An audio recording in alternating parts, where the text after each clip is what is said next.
এরপরে বরিয়া আখতার মুন্নি জানতে চেয়েছেন, কবরের চারপাশে ইটের দেয়াল তৈরি করা কি বিদআত হবে? কবরস্থান যদি হয় তাহলে চারপাশে ইটের দেয়াল করতে অসুবিধা নেই, আর কবরের চারপাশে শুধুমাত্র পার্টিশন বোঝার জন্য এক ইট বা দুই ইট আপনি দিয়ে রাখেন, এটাও হতে পারে, কিন্তু বড় ওয়াল করা উচিত নয়, বিশেষ করে কবরের উপরে পাকা করা উচিত নয়। এটি হাদিসে নিষেধ আছে, আলাদা তার বর্ণিত হাদিসে সুস্পষ্টভাবে নবী সাল্লাল্লাহু আলাইহি ওয়াসাল্লাম এগুলোকে ভাঙতে নির্দেশ করেছেন। তবে কবরের যদি আপনার কবরকে পাকা না করে জাস্ট আপনার পার্টিশন বোঝানোর জন্য একটি ইট তুলে দেওয়া হয়, সেটা অসুবিধা নেই।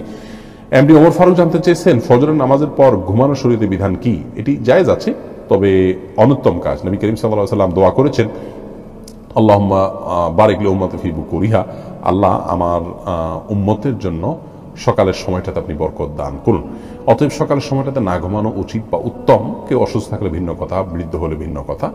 তবে যদি কেউ ঘুমান, তিনি কোনো বড় গুনাহ করেছেন, অপরাধ করেছেন, এই লেভেলের সমস্যা নয়, অনুত্তম আর উত্তমের বিষয়টি এতটুকু।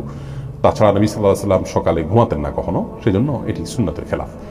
জান্নাতুল ফেরদাউস আপনি জানতে চেয়েছেন, খাটের উপর নামাজ পড়া যাবে কিনা? জি, অবশ্যই যাবে, আপনার উত্তর আগেই দিয়েছি। সুলাইমান আহমদ জানতে চেয়েছেন, শুধু কোরবানির বিষয়বস্তু নিয়ে লাইভ করবেন কি না, বা করা যায় কিনা একটু দেখবেন ইনশাআল্লাহ। জি অবশ্যই, আমরা প্রতি বছরই কোরবানির বিষয় নিয়ে কোরবানির আগে একটি বিশেষ লাইভ করে থাকি। এবছর ইনশাআল্লাহ আপনাদের কোরবানির সংক্রান্ত প্রশ্নগুলোর উত্তর নিয়ে আমরা ইনশাআল্লাহ একটি বিশেষ লাইভ করব কোরবানির সময় আরো ঘনিয়ে এলে। আল্লাহ যদি আমাদেরকে তৌফিক দান করেন, সে পর্যন্ত অপেক্ষা থাকবেন ইনশাআল্লাহ বিইذنিল্লাহ।